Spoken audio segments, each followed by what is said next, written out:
Hi, my name is Michael. I'm going to be doing my presentation on nurse activism, specifically on the nursing shortage, and I really hope you learn something and that you enjoy it.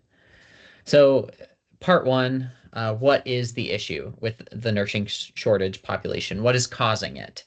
One of the things is an aging population. People are living longer and need to be taken care of, and thus there's a need for a greater amount of nurses to take care of those people. So there's just an increasing number of people to take care of and not enough people to take care of them. There's a retiring workforce. There's a large amount of people who are retired or who are getting ready to retire.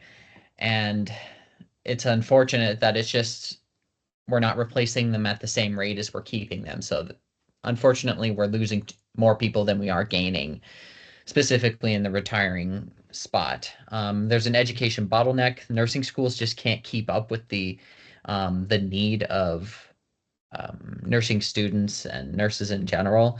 And they keep losing teachers in those positions because you can get paid so much better in so many other positions, and thus there's not enough teachers to even teach the students in the first place. Um, and also, this is the nursing unemployment over time um, fact or whatever it's called. And you can notice that right now, or at least in 2022, it was 1.6%. In other words, almost the entirety of people who can work as a nurse, unless they're retired, are working as a nurse. In other words, they just can't get enough. There's just not enough people to fill those spots. Um, Continuing on with the issues, there's burnout. Unfortunately, there is a high level of burnout in the nursing field right now, and nurses are burnt out from long hours and a high amount of stress. And because of it, we're either losing nurses or having nurses that are working part-time, which is good that they're still working, but it's still half the hours that they would have worked otherwise. There's places that they're using temporary fixes, and those temporary fixes are usually things like using travel nurses, which can work for the short term, but it's not going to help in the long term and usually drains the hospital's excess finances because you have to pay them more to bring them in. Pay, unfortunately, pay doesn't seem to be matching the requirements to obtain a BSN, to become a nurse, to pay off student loans. And just because of inflation, it seems like things cost a whole lot more, and it doesn't feel like the um, how much you get paid is matched with that. Um, and there's going to be a lot of consequences to this nursing shortage. We don't have enough bedside nurses. We're going to find that this is going to lead to further. It's just going to make the issue worse. It's going to lead to further burnout.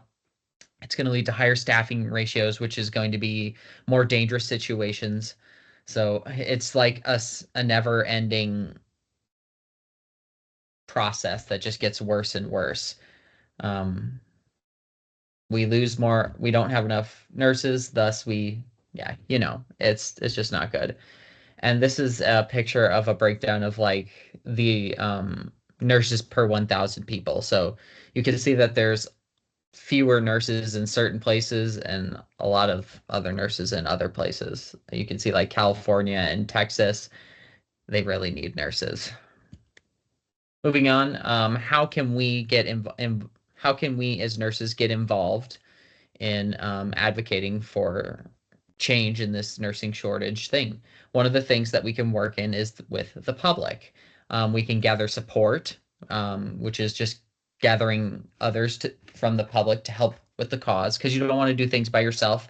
If you're just one voice, nobody hears you. But if you're 1,000 voices and you have the public with you, you can do a whole lot more. You can talk to your patients and say, hey, this is an issue. Let other people know about it. Again, garnering further support. That's going to be the main thing for solve a lot of the issues is just garnering support.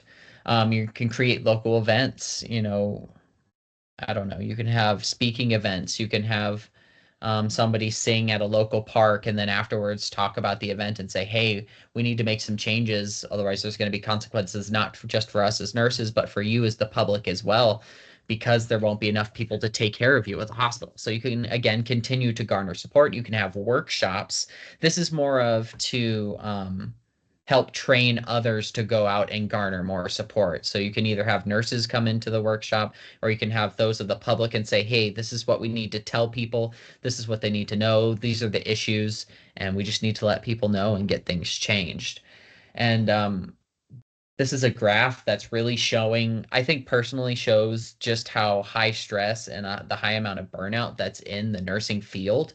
It shows that um, almost 24% of those who are new grads and join into the nursing field, they end up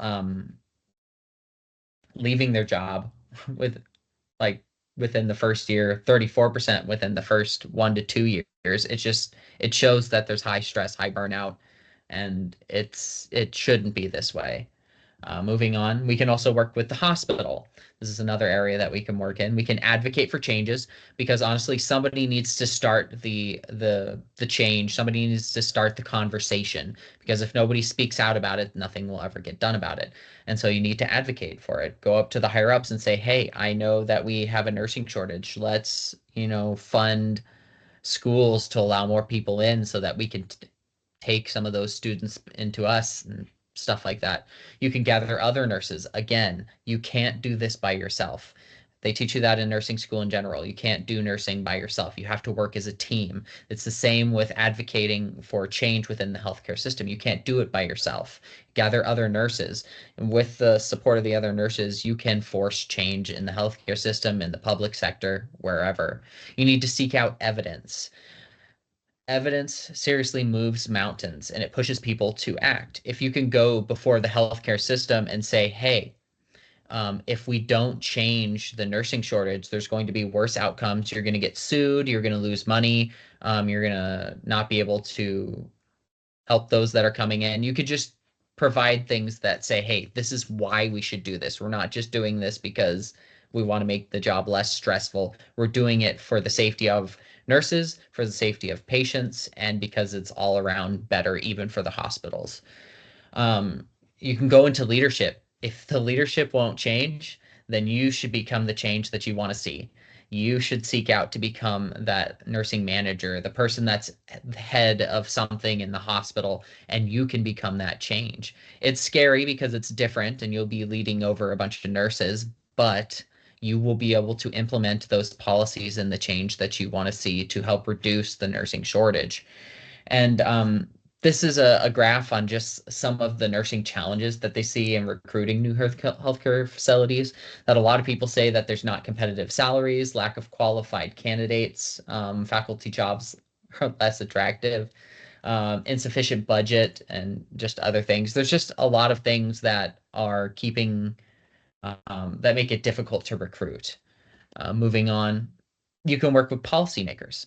You can join the American Nursing Association, which is great for keeping up to date on all of the latest policies that are like getting put forth, the latest evidence-based practices and the news and your options to be able to serve because they sometimes come up with events that you can go to and say and serve in and hopefully push forth better changes in the healthcare system to help with the nursing shortage. You can help support those in government who want to change. You can find certain candidates that are like running on, hey, I want to fix the nursing shortage, and you can go out and advocate for them and say, hey, I think we should vote for this person, or you can directly work with them and say, hey, we should vote for them. They will help make changes in the healthcare system. You can speak on their behalf. You're kind of an authority in the healthcare sector because you are a nurse, because you're educated, because you know the problems, you work with the people, you're in the thick of it. And because of it, you know exactly what's going on and you talk with the patients. And thus you have the authority and the knowledge to be able to speak out about it, to say, hey, I'm there. This something needs to change. You can also work in fundraising. Nothing is for free, and money helps push things forward. It helps fund all the events that help push change. It helps fund just garnering support and telling others. It just all around works. And this was a really cool graph that I enjoyed that showed where we need nurses the most. There's a couple of places like in I think it's Minnesota where they have an excess amount of nurses, but a lot of the higher population areas like California, Georgia, Texas, they need nurses. There's a shortage. And we want to have those safe patient ratios and we want to have better health outcomes. Moving on to the next one. What does the future look like? If we get things changed, if we could get, if we can increase the amount of nurses that are coming in and reduce the nursing shortage, what does the future look like? We're going to have better staffing ratios. We're going to have more nurses. We're going to have less stress, which leads to less burnout. We're going to have better health outcomes because those nurses will be able to have better individualized care with each of their patients. There'll be better competitive pay. There'll be better care because again, you can spend time with your patients because you're not overworked, you're not stressed, you're not going crazy from all the work, and you're going to gain trust from the public because when your nurses are happy, they tend to have better therapeutic communication skills with their patients. And when you're dealing well with your patients, the patients are like, okay, these nurses are great. We love them. And so you garner trust. Um, and what's going to happen if we don't have this better future, if things just keep getting worse? We're going to have things turn out worse than this graph that's also here, the nursing program enrollment. For the first time since like 2000, it's starting to drop down between 21 and 22. Things are only going to get worse from this. So it's showing that at the moment, we're going to have less people joining into the program whenever we need more people joining in to become a nurse. Um, yeah. Well, it's you look at it and it's only 1.4% less people going into get their BSN. 1%'s a lot. And if it gets worse, that's even worse. So moving on from there, these are my references. In conclusion, there is a nursing shortage, not in every state, but in most of the states. And then we need to advocate as nurses to see change in the healthcare system. And we can't just um, tackle it from one side. We have to talk to the public. We have to talk to the hospitals, to the policymakers and the government officials. We need to get people involved on all sides because if we don't, nothing will change. And we need to gather support and research into it because if we don't, what are we going to bring before people? We have to be able to give them some sort of numbers that say, hey, this seriously, this is a better option. It may be expensive up front, but in the long run, it is going to save you a fortune.